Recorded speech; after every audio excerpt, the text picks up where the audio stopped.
Hi everyone, this is our channel Around My Story. Please like, share and subscribe. Hi, my name is Laura. I'm 23 years old, and I teach art.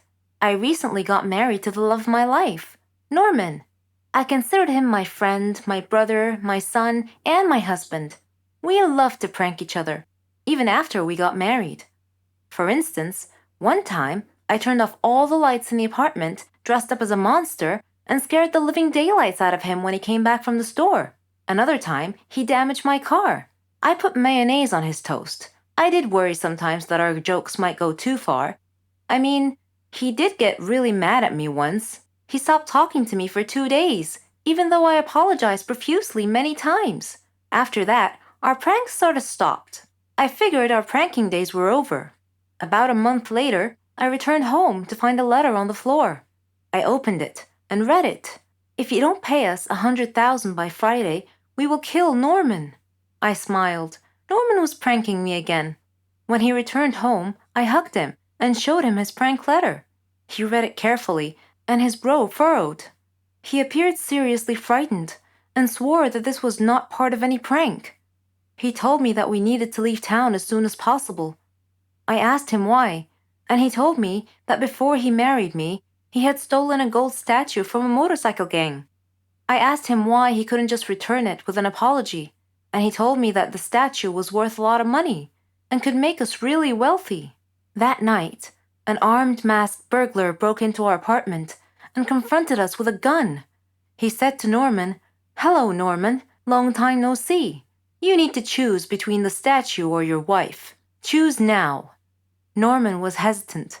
Then he steadfastly said, "I can't give up the statue. Take my wife." The masked man turned towards me. He pointed the gun at me in a threatening manner. I was frantic. I was staring at Norman in shock.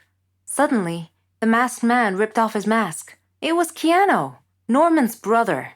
Norman sat down, laughing so hard he could hardly stop to breathe. Between laughs, he said, "This is payback for the last prank of yours.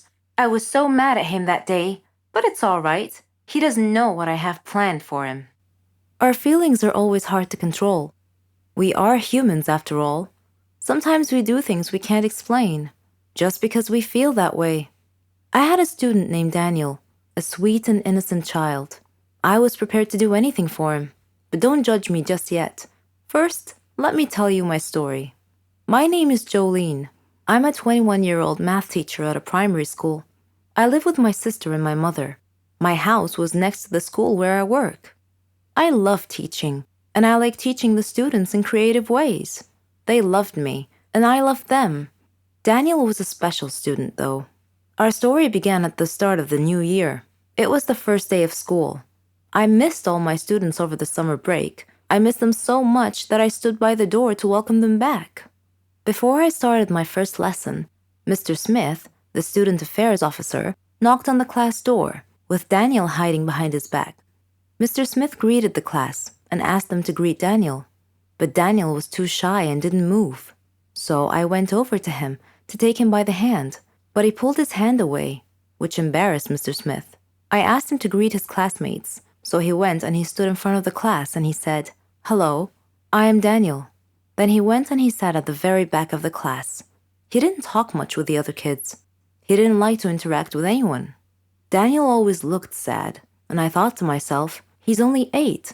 What could possibly have made him that way? I tried to get close to him, but he resisted all my efforts.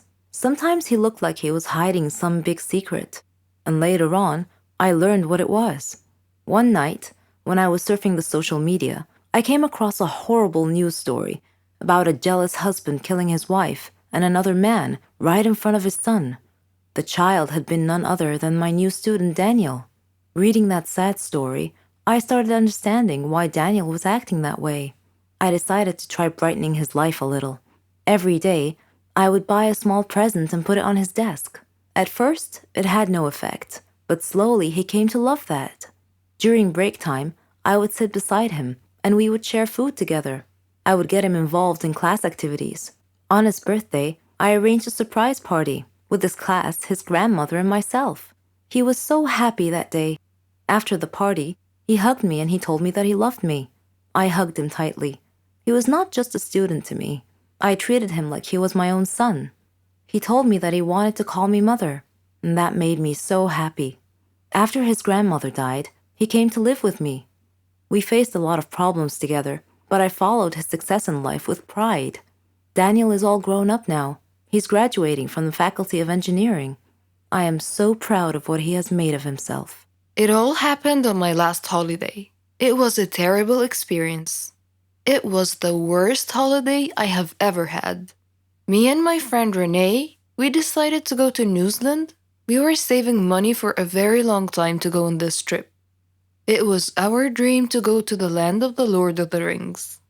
We had made reservations for flight at the end of July, and from that moment on, everything went wrong. It turned out that the flight was reserved for only one person, simply because a woman at the travel agency didn't understand us very well. I managed to reserve a flight, but a different one, so we couldn't go together. But I thought that it was not a big deal.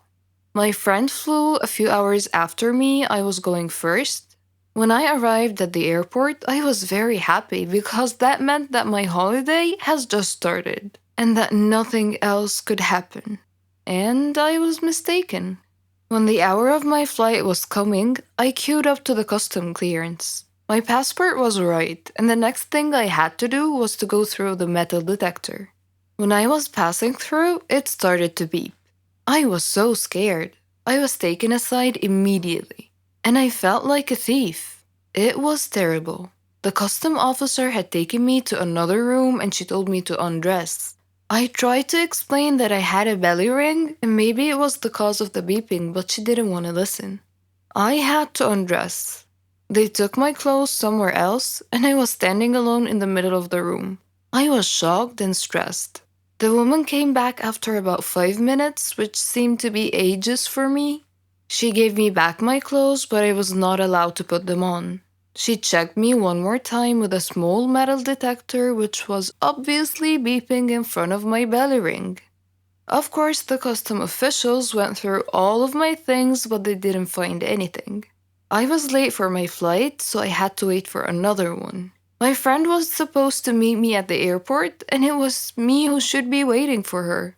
She was terrified that I was not there, but fortunately she decided to wait. After that horrible flight, we met at the airport and we went to our hostel.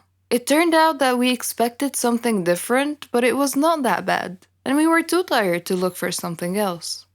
New Zealand is the most beautiful country I have ever seen, and we loved everything about it. The people, their customs, their food, basically everything, and the entire environment.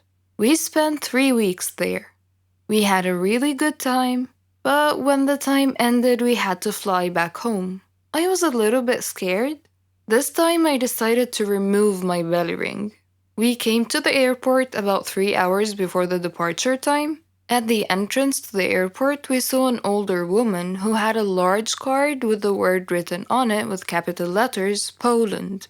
So I came up to her and I started to speak in Polish.